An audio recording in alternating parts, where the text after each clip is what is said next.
Petugas menangkap 4 orang tersangka yang diduga melakukan tindak korupsi pengadaan fasilitas lapangan olahraga di 3 kabupaten yang merugikan negara hingga 1,6 miliar rupiah.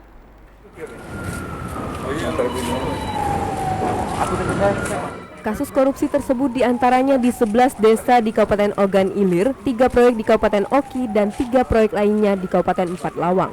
Dalam kasus ini, penyidik Tipikor telah menetapkan 4 tersangka, yakni PT, BS, dan SY.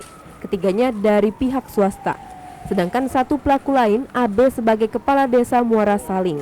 Keempat tersangka ini diduga melakukan pengurangan volume pekerjaan menggunakan perusahaan fiktif. Pekerjaan proyek tidak sesuai dengan prosedur RAB dalam kegiatan fasilitas lapangan olahraga di 3 kabupaten.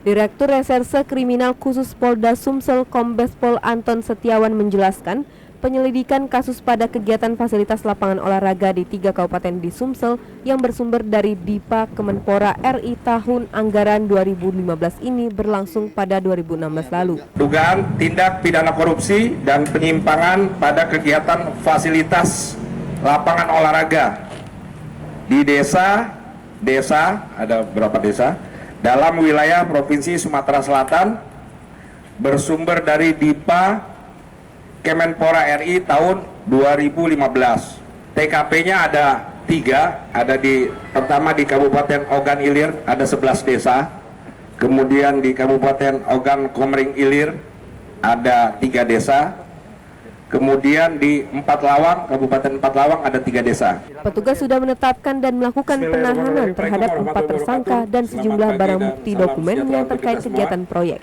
Proyek itu dari siapa? Dari rekanan apa gimana? Dari teman yang di Ogan Ilir itu, Pak. Zainal Abidin, orangnya belum ada. Memberi kita proyek itu.